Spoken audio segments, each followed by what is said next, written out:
नमस्कार बच्चों। कक्षा 11 के इतिहास विषय के बदलती हुई सांस्कृतिक परंपराएं, इस पाठ को हम डिटेल में पढ़ रहे हैं। आज का टॉपिक है कलाकार और यथार्थवाद।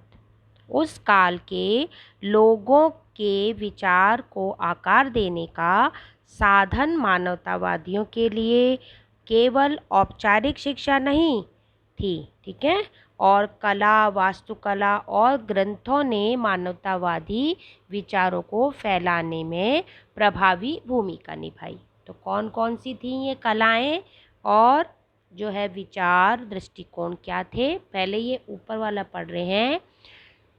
ये क्या है? ये अल्बर्ट जो ड्यूरर ने क्या कहा है कि कला जो प्रकृति में रची बसी होती है ना, और जो इसके सार को पकड़ सकता है वही इसे प्राप्त कर सकता है।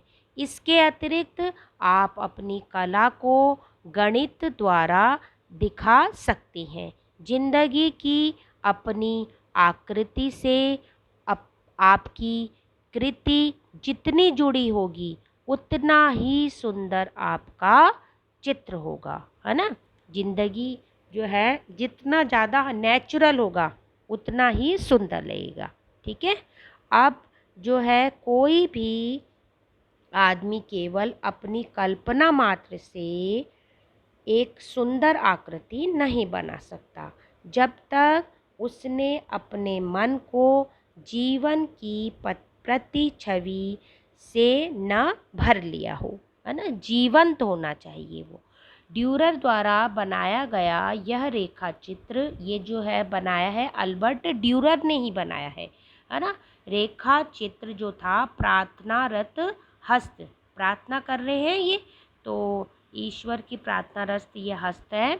और यह 16वीं शताब्दी में इतावली संस्कृति का आभास कराता है, जब यहाँ के लोग गहन जो है रूप से धार्मिक थे, परंतु उन्हें मनुष्य की योग्यता पर भरोसा था कि वह निकट पूर्णता को प्राप्त कर सकता है और दुनिया तथा ब्रह्मांड के रहस्यों को सुलझा सकता है। तो ये ड्यूरर के चित्र है, अल्बर्ट ड्यूरर का तुलिका चित्र, है ना, प्रार्थनारत हस्त, 1508 में बनाया ये, ठीक है।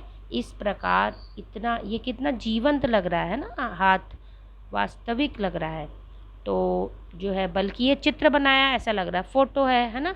तो इसीलिए ये ऐसे कलाकार उस समय आए थे।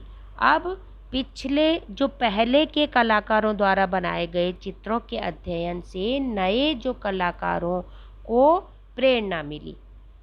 अब रोमन जो संस्कृति के भौतिक अवशेषों को उतनी ही उत्सुकता के साथ खोज की गई जितना कि अतीत के प्राचीन ग्रंथों की, है ना।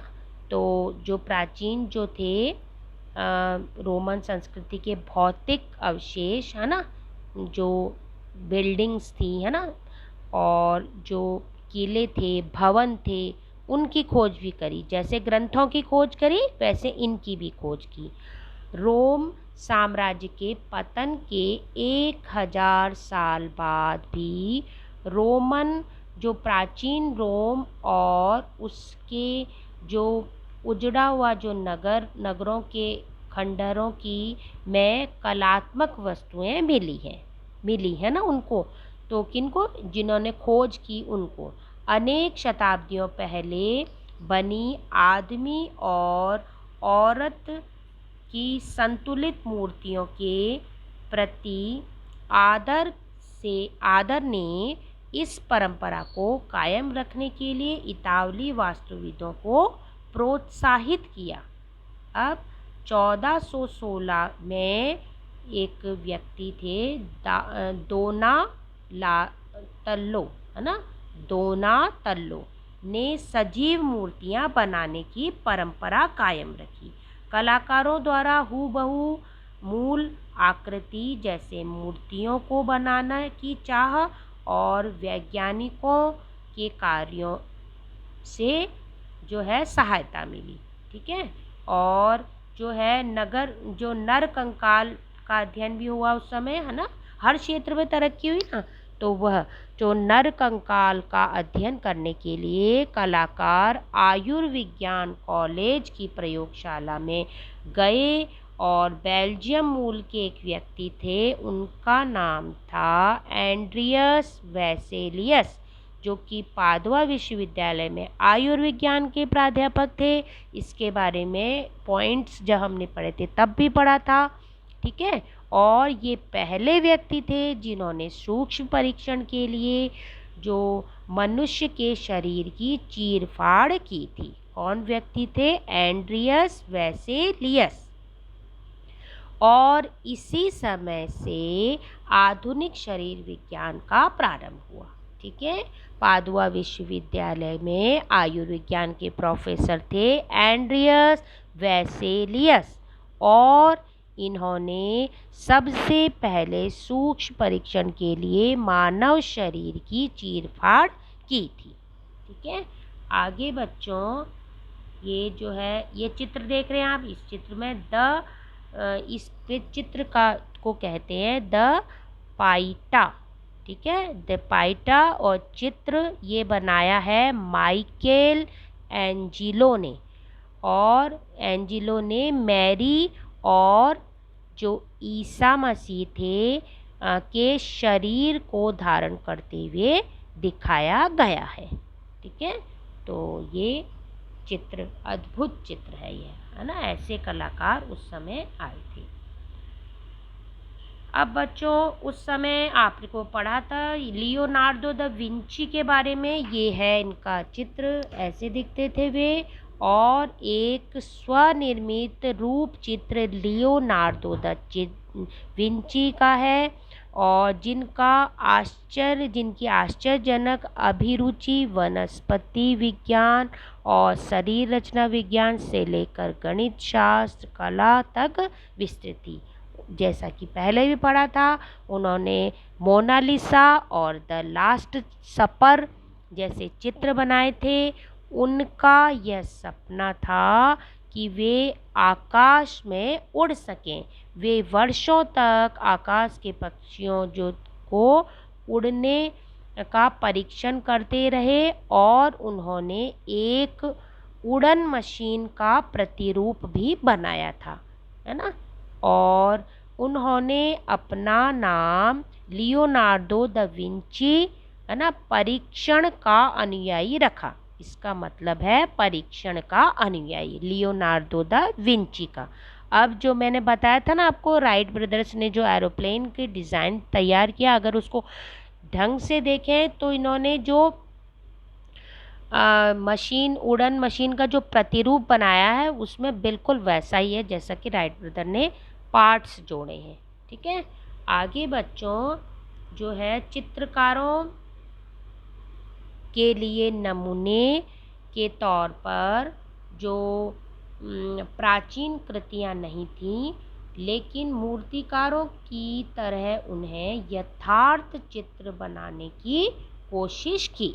ठीक है, अब जो है उन्हें यह मालूम हो गया कि रेखा गणित, ज्योमेट्री जिसे कहते हैं, के ज्ञान से चित्रकार अपने जो है परिदृश्य को ठीक तरह से समझ सकते हैं, तथा प्रकाश के बदलते गुणों का अध्ययन करने से उनके चित्रों में त्रिआयामी, है ना, 3 डायमेंशनल रूप दिया जा सकता है ना। तो त्रिआयामी जो थे, 3 आयामी जो चित्र उस समय से बनने लगे। अब लेप चित्र के लिए तेल के एक माध्यम के रूप में जो प्रयोग में चित्रों को पूर्व की तुलना में अधिक रंगीन और चटक बनाया गया, है ना। लेप चित्र बनाए गए जिसमें कि पहले जो हल्के रंग थे और जो है अधिक प्रभावी नहीं दिखते थे, तो अब जो है अब रंगीन चित्र बनने लगे, और उन रंगों में से भी चटक रंगों का प्रयोग होने लगा। उनके अनेक चित्रों में दिखाया गया कि वस्त्रों के डिज़ाइन और रंग संयोजन में जो था चीनी और फारसी चित्रकला का प्रभाव देखने को मिला, क्योंकि वो व्यापार बढ़ गया था ना, तो चीन से भी संपर्क बन गया था और फारसी से संपर्क बन ही गया था।